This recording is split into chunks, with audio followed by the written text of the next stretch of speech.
Thank you so much for having us here. We appreciate the Vatican Academy and all the IPs who are here. Before I came here, I consulted with the leaders of my community, and they gave me permission to tell their story, a story of possibility. So I'm presenting on a Maasai response to the climate crisis. For many of you who like to watch wildlife documentaries, you may have seen where I live on the border of Kenya and Tanzania, where the Maasai Mara and Serengeti meet. Giraffes stand proud, and wildebeest follow the time-limited routes of the Great Migration. This majestic homeland, which we Maasai people share with wildlife, is even the birthplace of our own species. It is the Rift Valley, the cradle of mankind. We have to recognize the huge asymmetry in terms of climate impact, where the bottom 50% of the poorest people in countries contribute to just about 10% of carbon emissions, but suffer 75% of the economic hardship. Despite the ecological empathy the Maasai have living symbiotically with Mother Earth, they face a crisis. Climate change is the cause of prolonged and unpredictable drought, of the drying up water tables, of the depletion and degradation of the lands upon which our livestock depend, the very same lands upon which wildlife depend, upon which our ways of life and our future depend. However, the Maasai are turning into climate change warriors by drawing the strength they in the past used to hunt lions. Connected to that endeavor is the story of a community-led and managed conservancy called National Maasai Conservancy in Maasai Mara, Kenya. As a boy, I grew up in the rich savanna grasslands on the edge of the famed Maasai Mara National Reserve. My boyhood land nourished both the teeming wildlife and our cattle, and in turn provided food security for our communities. But 30 years later, the land which was once accessible to people, livestock, and wildlife was affected by government policies and was subdivided into group ranches, which opened up land grabbing of indigenous people's land by the rich. Due to poverty, many families in turn sold the land. We call such action selling wealth to buy poverty.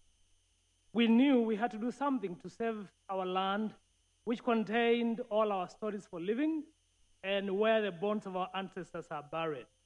In 2016, we came together under the guidance of our elders to create what we call an indigenous-led conservancy.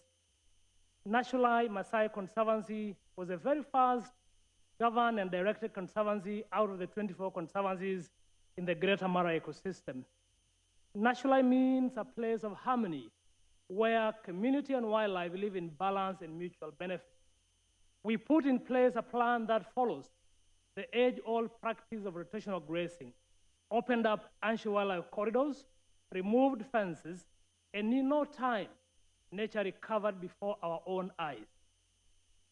Grassland regenerated, wildlife fought with their own feet and returned in record numbers, moving again through newly opened migratory corridors and ancient elephant birthing nurseries. Our conservancy demonstrates that local communities have the leadership and capacity to provide innovative solutions to preserve our threatened biodiversity. Indigenous communities are leaders and not always needers. When the world was reeling under COVID, and when the other larger wealthy conservancies with outside leadership closed up, leaving their communities with nothing against all odds, National provided food, to over 1.1 million people from not just National, but neighboring conservancies as well between May 2020 and March 2021.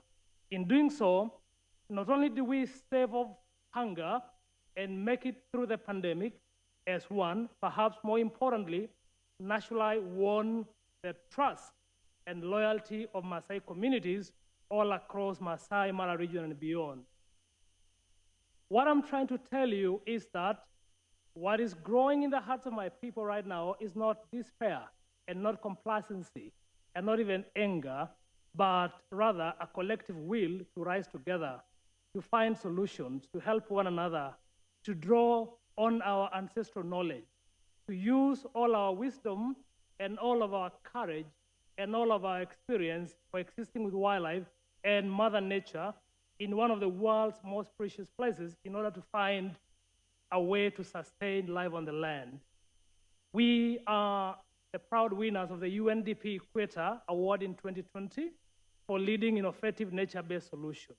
And today, as I stand before you, Nationalized Vision, inclusive land use approach and success has captured the hearts and minds of fellow Maasais all across the Great Rift Valley. Maasai communities across southern Kenya, from the Maasai Mara all the way to the foot of Mount Kilimanjaro, an area of over 2 million acres, are rallying together to create history, to create perhaps the world's largest equitable indigenous conservation corridor that will also sequester carbon and sustain Maasai on their land. That is how we are responding to the climate laws, by providing nature-based solutions through stewardship of our ancestral lands. We are doing this for the future of our children, countless wild beings, and that of the planet. The world cannot afford to turn indigenous people into conservation refugees. Our indigenous knowledge is crucial for biodiversity, health, and food security.